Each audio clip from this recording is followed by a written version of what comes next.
जो टॉपिक चल रहा है उसके अनुसार चल रहा हूँ। हाँ देखिए, इसके जो कॉन्सेप्ट है समझ लीजिए बेटा, कॉन्सेप्ट आपको समझा देता हूँ आज, और कल आपको फैक्चुअल करा दूंगा। जो मेन कॉन्सेप्ट आप समझ लीजिए। बाल केंद्रित शिक्षा जो है आपका, तीन चीज जॉन डीवी ने जो है त्रिध्रुवी प्रक्रिया बताई थी। शिक्षा को क्या बताई थी? त्रिध्रुवी प्रक्रिया बताई थी। एक आपकी कौन सी? बालक, शिक्षक और पाठ्यक्रम। देखिए पाठ्यक्रम लोग हम लोग क्या समझ लेते हैं, पाठ्यक्रम को पाठ्य वस्तु समझ लेते हैं। पाठ्य वस्तु और पाठ्यक्रम में अंतर होता है। क्या अंतर होता है भाई? पाठ्यक्रम और पाठ्य वस्तु में क्या अंतर होता है? पाठ्यक्रम में शिक्षण प्रक्रिया की सारी चीजें शामिल होती हैं। कब पढ़ाया जाएगा, कितना पढ़ाया जाएगा, कैसे पढ़ाया जाएगा, ये सारी चीजें शामिल होती है किसमें? पाठ्यक्रम में। ठीक है। दूसरा अब हम बात करते हैं थोड़ा सा, हाँ, तो बाल केंद्रित शिक्षा जो जॉन डीवी थे, डीवी ने जो बोला था वो ये बोले थे जॉन डीवी, एक दिया ग्राफ सब बहुत ज्यादा परिचित होंगे, शिक्षक, शिक्षार्थी एवं पाठ्यक्रम। ठीक है जी। इसको बोला गया क्या चीज? शिक्षक को बोला गया है क्या चीज? स्वतंत्र चर की परतंत्र चर? स्वतंत्र चर बोला गया है। ठीक है। शिक्षार्थी को क्या बोला गया है? आश्रित या परतंत्र चर। ठीक। और यह क्या होता है? मध्यस्थ चर होता है, मतलब ये मीडियम का काम करता है। ठीक है जी। यदि इसी जॉन डीवी के द्विध्रुवी प्रक्रिया को हम ध्यान में रखते हैं तो हम देखेंगे कि शिक्षक केंद्रित शिक्षा भी होती है, शिक्षार्थी केंद्रित शिक्षा भी होती है, और पाठ्यक्रम केंद्रित भी शिक्षा होती है। शिक्षा जिसको सेंटर मान करके किया जाए वह सेंटर बन जाएगा। लेकिन यदि हम आज के युग में देखा जाए तो केवल यही नहीं है आपका। आज के युग में हम देखते हैं यदि, तो एक तो छात्र केंद्रित है, छात्र केंद्रित शिक्षा होता है, या शिक्षण कार्य जो किया जाता है छात्र केंद्रित किया जाता है। दूसरा जो होता है हमारा अध्यापक केंद्रित या शिक्षक केंद्रित, शिक्षक केंद्रित शिक्षा या शिक्षण। तीसरा जो हो जाता है वह पाठ्यक्रम केंद्रित। चौथा जो हो जाता है पाठ्य पुस्तक, हो सकता नहीं हो सकता। और जो सबसे ज्यादा आजकल हाईलाइटेड है वह है, जो कॉन्वेंट स्कूलों में हाईलाइटेड है, वह विद्यालय केंद्रित शिक्षा। सबसे ज्यादा हाईलाइटेड विद्यालय केंद्रित शिक्षा या शिक्षण की बात करते हैं। अब समझिए क्या चीज है। जब जो है, पहले मैं नीचे से बताता हूं, जब विद्यालय की रेपुटेशन को ध्यान में रख कर के शिक्षण कार्य किया जाए कि कुछ भी हो जाए, शिक्षा ऐसी दी जानी चाहिए कि विद्यालय की रेपुटेशन कम ना हो। हर चीज में, हर शिक्षण प्रक्रिया में इस बात का विशेष रूप से ध्यान रखा जाए कि विद्यालय की रेपुटेशन कम नहीं होनी चाहिए। तो ऐसे पढ़ाए जाने वाले मेथड को, ऐसे शिक्षण मेथड को क्या बोला जाएगा? विद्यालय सेंटर्ड मेथड बोला जाएगा। आ रहा समझे? यदि केवल पाठ्य पुस्तक सिलेबस को ही फोकस करके पढ़ाया जाए, जैसे मान लीजिए कि आपके कोर्स को 1 महीने या 15 दिन के अंदर कंप्लीट करने हैं और उसी को टारगेट मान करके पढ़ाया जाएगा, बाकी बच्चों को ध्यान में नहीं रखा जाएगा, किसी चीज को ध्यान में नहीं रखा जाएगा, ना विद्यालय को, ना शिक्षक को, ना ही छात्र को। सेंटर में क्या होगा हमारा? पाठ्य पुस्तक होगी, सिलेबस होगा। तो इस मेथड को बोलते हैं क्या चीज? पाठ्य पुस्तक केंद्रित शिक्षण प्रणाली या पाठ्य पुस्तक केंद्रित शिक्षा। तीसरा जो होता है पाठ्यक्रम, कैरिकुलम को ही फोकस किया जाए। समय से आ रहा है कि नहीं, डिसिप्लिन है कि नहीं, समय से क्लास चल रही है कि नहीं। 1 घंटे की क्लास है, 1 घंटे के बाद टीचर हट जाना चाहिए। ठीक है। बच्चे डिसिप्लिन होने चाहिए, किताबें बच्चे लेके आने चाहिए। इन पे ज्यादा फोकस हो, और इनको फोकस करते हुए इसमें किताब भी, पाठ्यक्रम में पाठ्य पुस्तक भी शामिल होता है। यदि यही टारगेट हो, यही सेंटर में हो, और इसी को ध्यान में रख करके जब शिक्षण कार्य कर रहे हैं तो कहलाएगा पाठ्यक्रम केंद्रित शिक्षा या शिक्षण। ठीक है जी। अब उसके बाद आ जाइए शिक्षक केंद्रित शिक्षा। मतलब कि मैं डिसाइड करूंगा कि मैं कैसे पढ़ाऊंगा और कितना पढ़ाऊंगा। बस जितना मुझे आता है उतना ही मैं क्या करूंगा, पढ़ाऊंगा। एक शिक्षक थे, वो बोरबरी मॉडल है इंटर में, उसको पढ़ाया था उन्होंने 3 महीने तक वही पढ़ाया था। तो ये क्या बोला जाएगा, ये टीचर सेंटर्ड मेथड है।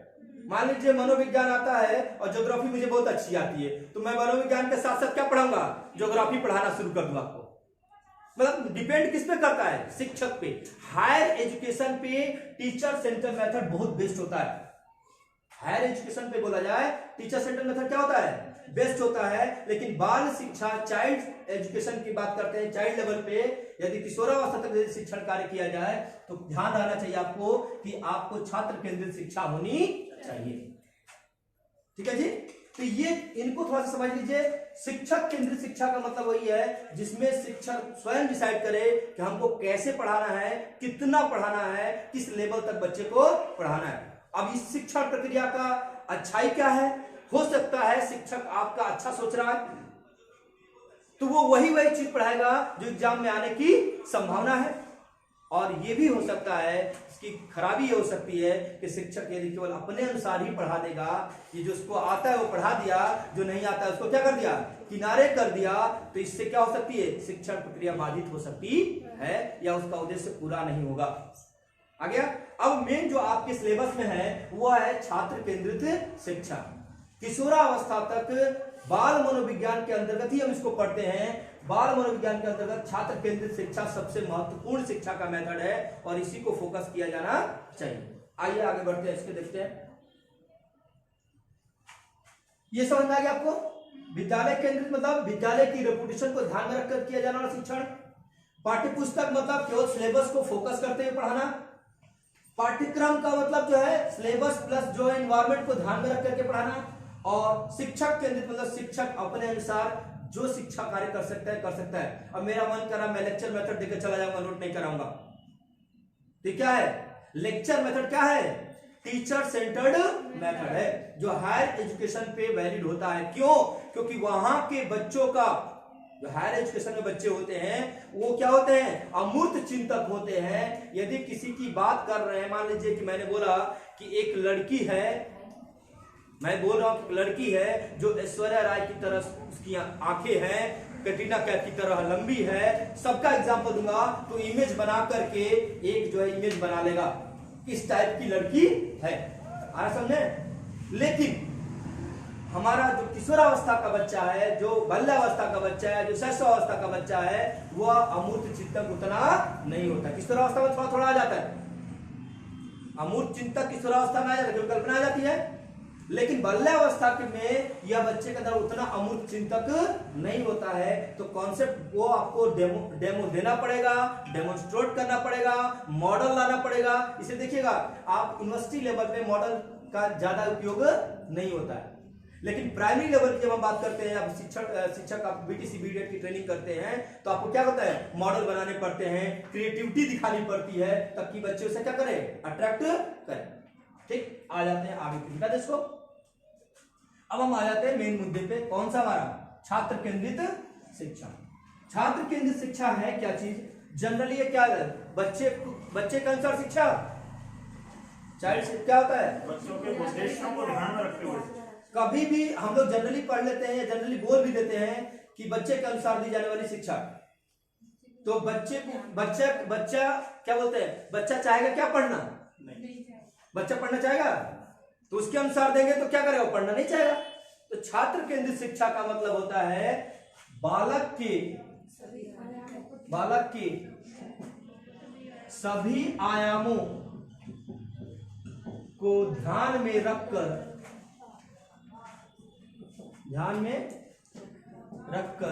दी जाने वाली शिक्षा। बालक के सभी आयामों को ध्यान में रखते हुए जो शिक्षा दी जाती है उसी को बाल केंद्रित शिक्षा बोलते हैं या चाइल्ड सेंटर्ड मेथड बोलते हैं। अब मैंने बताया था आपको कि एक बालक को जब आप क्लास में एंटर करते हैं तो आपके क्लास में जो बच्चे होते हैं उनके सभी आयाम आपको पता होना चाहिए। एक हम लोग पढ़ते हैं कि शिक्षा का उद्देश्य क्या है, हम लोग बोल देते क्या चीज, संपूर्ण विकास करना। बच्चे क्या बोलते हैं, संपूर्ण विकास करना। संपूर्ण विकास करना ये संपूर्ण है क्या चीज? मैंने बताया था आपको कि बच्चे के सभी आयाम का मतलब है उसके शारीरिक विकास का आयाम, शारीरिक विकास का आयाम, मानसिक विकास का आयाम, उसके बाद संवेगात्मक विकास का आयाम,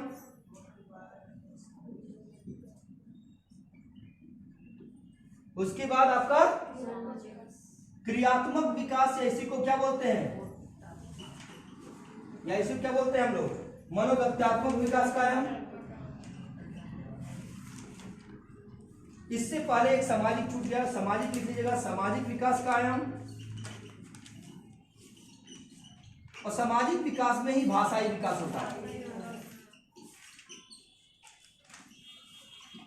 समझिए, जब बच्चे आप क्लास में पढ़ाने आते हैं और यदि चाइल्ड सेंटर मेथड का इस्तेमाल कर रहे हैं तो सबसे पहले आपको देखना होता है कि हमारा बच्चे का कौन सा आयाम डिस्टर्ब है।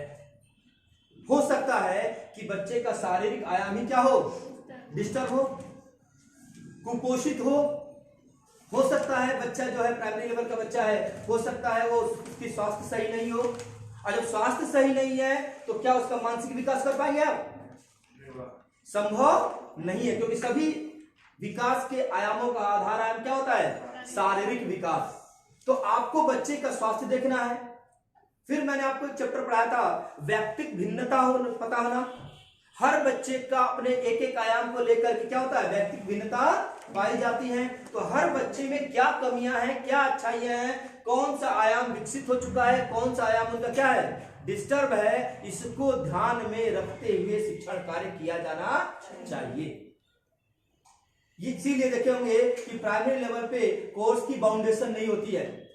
कई अभी गवर्नमेंट ने डिसाइड किया कि हम क्या करेंगे, 5th क्लास के बच्चे को आप प्रमोट कर दीजिए, फेल मत करिए। तो हम लोग बना रहे हैं, तो इससे क्या होगा, एजुकेशन का लेवल क्या हो जाएगा, नीचे जाएगा। आप किस पे फोकस कर रहे हैं, आप परीक्षा पे फोकस कर रहे हैं, जबकि शिक्षा नीतियां किस पे फोकस करती है, बालक के विकास पे फोकस करती है। जो हाई स्कूल इंटर अच्छे से नहीं किया है और वो आईएएस नहीं बनता है, बन जाता है, क्योंकि एजुकेशन जो परीक्षा है, परीक्षा एक कम समय में भी बेहतर तरीके से तैयारी करके की जा सकती है। लेकिन शिक्षा का उद्देश्य क्या होता है, यहीं से क्लियर हो जाएगा। शिक्षा का उद्देश्य क्या होता है जी, समाज में अनुकूलन बनाने योग्य, अनुकूलन स्थापित करने योग्य, स्थापित करने योग्य बनाना। मतलब बच्चे को समाज में अनुकूलन स्थापित करने योग्य बनाना, ये क्या है, शिक्षा का उद्देश्य है। यह उद्देश्य अधिगम का भी है, यह उद्देश्य संज्ञान का भी है, और यह उद्देश्य सामाजिकरण का भी है। यदि आपसे शिक्षा का उद्देश्य पूछा जाए, अधिगम का उद्देश्य पूछा जाए, संज्ञान का उद्देश्य पूछा जाए, सामाजिकरण का उद्देश्य पूछा जाए, तो ये सबसे बेहतर उद्देश्य आप लिख सकते हैं कि बच्चे का समाज में उसके अनुकूलन करने योग्य बनाना। आप यहाँ शिक्षक बनने आए हैं, आप क्या चाहते हैं, आप समाज में अनुकूलन स्थापित करने के लिए आए हैं, शिक्षा लेने के लिए। अध्यापक बन जाएंगे, 40-50 हजार रुपये सैलरी मिलने लगेगी, उसके बाद आपके समाज में क्या हो जाएगी, और जो अब रिस्पेक्ट नहीं मिल रही अब क्या हो जाएगी, मिलने लगेगी, सब लोग आपसे हंसी खुशी बात करने लगेंगे। तो शिक्षा, अधिगम, संज्ञान, समाजीकरण, सभी का उद्देश्य क्या है, बच्चे को समाज के योग्य बनाना। परीक्षा लेकर के उसका मार्क्स दे करके वो उसको आइडेंटिफाई करना नहीं कि तू फर्स्ट डिवीजन फेल है, फर्स्ट डिवीजन पास है, सेकंड डिवीजन पास है या फेल है।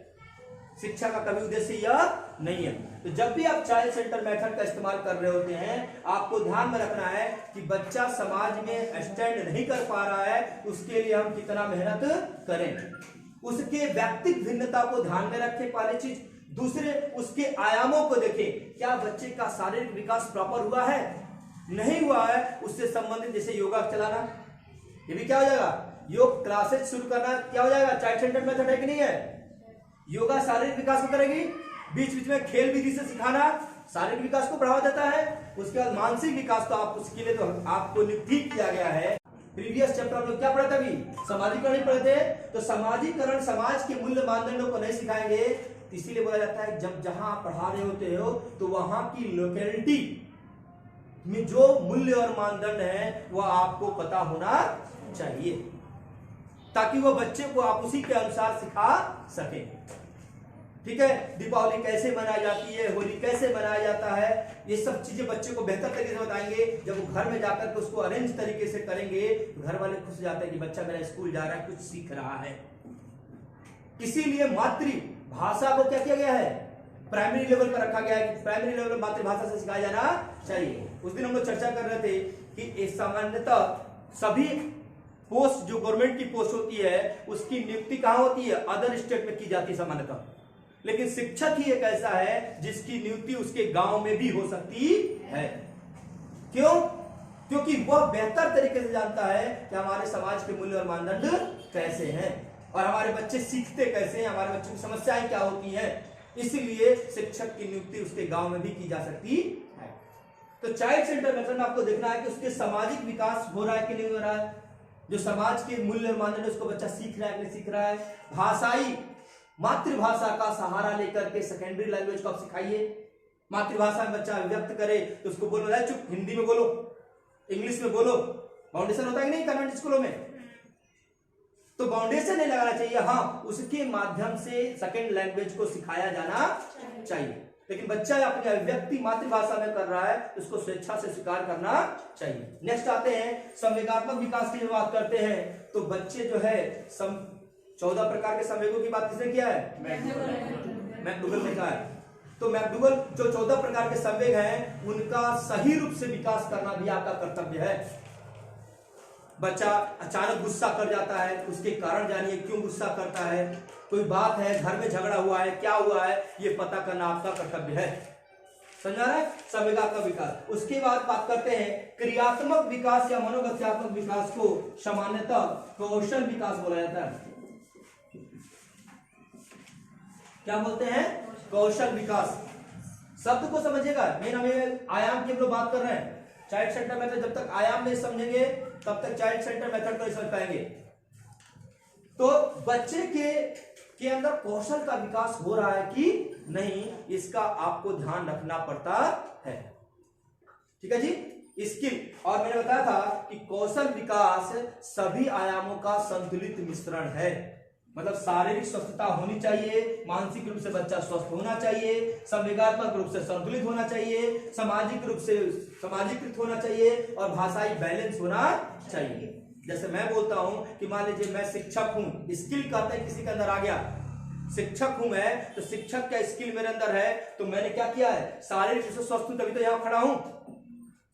दूसरा, मानसिक रूप से मैं तैयार हूं, मेंटली मैं प्रिपेयर्ड हूं, क्या पढ़ाना है, कितना पढ़ाना है, किसको पढ़ाना है, ये सब चीजें मैं मैनेज करके रखा हुआ हूं।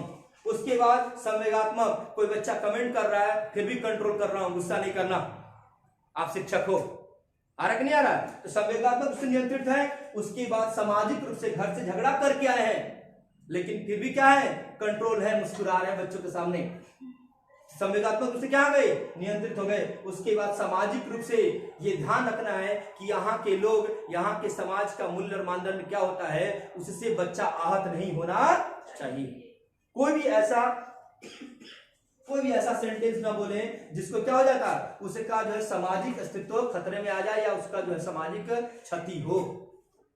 ठीक, उसके बाद देखें क्या चीज, भाषाई विकास। भाषा, जिस भाषा का प्रयोग कर रहे हैं वो भाषा हमारी संतुलित होनी चाहिए। जब सभी को सही रूप से सम्मिश्रण करके और जब हम प्रेजेंट करते हैं तब बोलते हैं कि यह स्किल्ड टीचर है, यह कौशल युक्त शिक्षक है।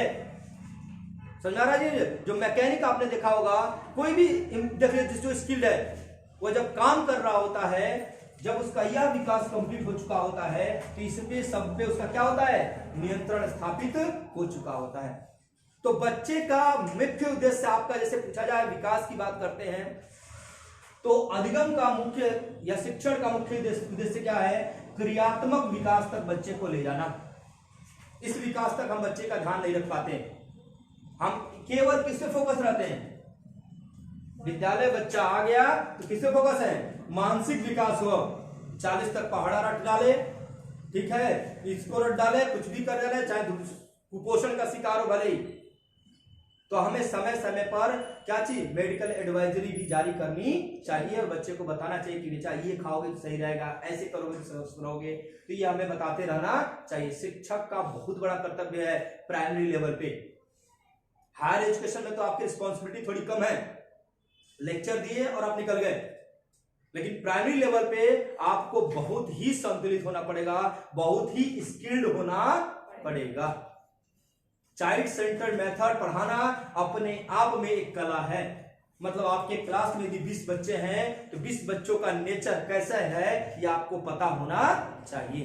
कौन सा बच्चा क्या कमियां है उसके अंदर, कौन से बच्चे की क्या अच्छाइयां हैं ये आपको पता होनी चाहिए। किस बच्चे का कौन सा आयाम डिस्टर्ब है, किसका बहुत अच्छा है ये आपको पता होनी चाहिए। और सबको ध्यान में रख करके शिक्षा दी जानी चाहिए। तो चाइल्ड सेंटर मेथड का यह मतलब नहीं है कि बालक के अनुसार शिक्षा, बालक को, छात्र को सभी आयामों को, उसके सभी डायमेंशन को ध्यान में रखते हुए जो शिक्षा दी जाती है उसको छात्र केंद्रित शिक्षा कहा जाता है, या इसी को चाइल्ड सेंटर टीचिंग भी कहा जाता है, शिक्षण भी कहा जाता है। क्लियर है जी? किसी को डाउट है? अभी चाइल्ड सेंटर मेथड में किसी को डाउट है बताइए। अब आ जाइए थोड़ा सा, इसमें 3 चीजों को, 3 स्टेप का फॉलो करिएगा जब भी चाइल्ड सेंटर मेथड आप पढ़ाते हैं। बिठा लीजिए इसको। जब भी आप बाल केंद्रित शिक्षा की बात करते हैं तो 3 स्टेप का ध्यान रखिए। फर्स्ट स्टेप होता है आपका बालक को समझना। फर्स्ट स्टेप क्या होता है?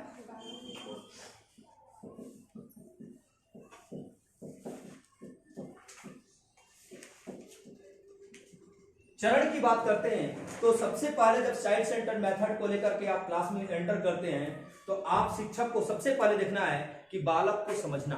बालक को समझने के लिए क्या करना पड़ेगा भाई? चाइल्ड साइकोलॉजी पढ़ना पड़ेगा या नहीं पढ़ना पड़ेगा? आपको देखना पड़ेगा कि आपका बच्चा सीखता कैसे है। सबसे पहले तो ये जानना है।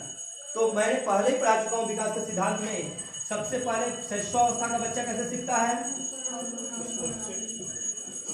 अनुकरण एवं पुनरावृत्ति से। शैशवावस्था का बच्चा आपको पता है कि अनुकरण एवं पुनरावृत्ति से सीखता है। दूसरा बाल्यावस्था को कैसे सीखता है? प्रचंड जिज्ञासा होती है, क्यूरियोसिटी बहुत ज्यादा होता है बच्चे के अंदर, और वो क्वेश्चन, इतना क्वेश्चन दागेगा। पढ़ा रहे होंगे मैथ पूछेगा, संस्कृत पढ़ा रहे होंगे पूछेगा, इन्वायरमेंट, कुछ भी पूछ सकता है। इसीलिए प्राइमरी एजुकेशन में प्राइमरी टीचर को हर सब्जेक्ट पे कमांड होनी चाहिए। कमांड नहीं है, जनरल नॉलेज तो होनी ही चाहिए, क्योंकि यहां किसका अनुकरण करता है? माता पिता का मेन। तो यदि शैशवावस्था का बच्चा, चूंकि आपके पास शैशवावस्था का बच्चा सामान्यतः नहीं आना चाहिए प्राथमिक विद्यालय पे, लेकिन यदि आप घर में हैं या कहीं विद्यालय में आगे जैसे प्ले स्कूल में आ जाता है तो आपको बच्चे का क्या बनना पड़ेगा? माता पिता बनना पड़ेगा। शिक्षक का रोल बता रहा हूं मैं।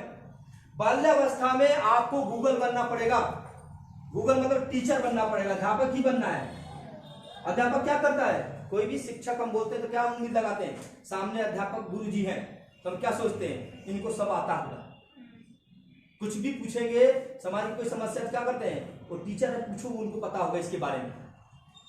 तो उम्मीद लगाते हैं कि क्या चीज, तो इस अवस्था में चाहे जहां भी हो आप टीचर बन जाइए तो बच्चा आसानी से सीख लेगा। उसके बाद लास्ट स्टेज होती है कौन सी? किशोरावस्था। और इस अवस्था का बच्चा क्या करता है भाई? तार्किकता से सीखता है। मतलब आपके समय सब्जेक्ट पे कमांड होनी चाहिए।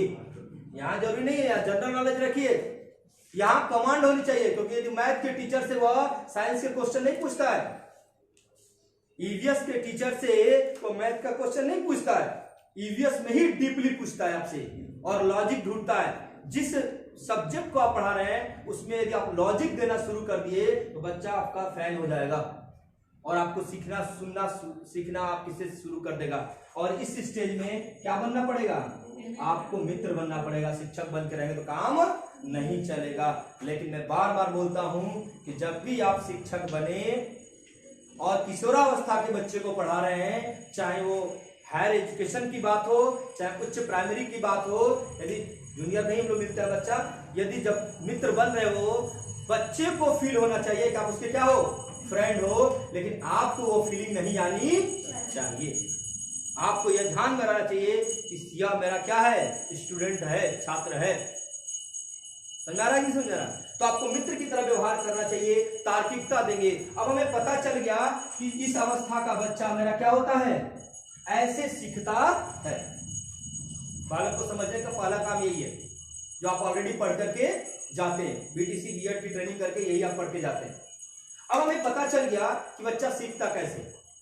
ठीक, अब हमारा जैसे क्वेश्चन बनता है ना कि एक 6 क्लास की राधा है, क्वेश्चन आता है ना जी, जब वो क्लास पूछ रहा है तो आपको आइडिया होना चाहिए कि इस क्लास की बच्चा जो है वो किस अवस्था में है। उससे आपको पता चल जाएगा कि वो सीखेगी कैसे और टीचर का रोल क्या रहेगा। क्लियर है? तो अब बच्चे का आपने क्या कर लिया, समझ लिया। अभी तो हमने क्या समझा, केवल वह सीखता कैसे। दूसरा समझेंगे व्यक्तिगत अंतर, मिला इसको।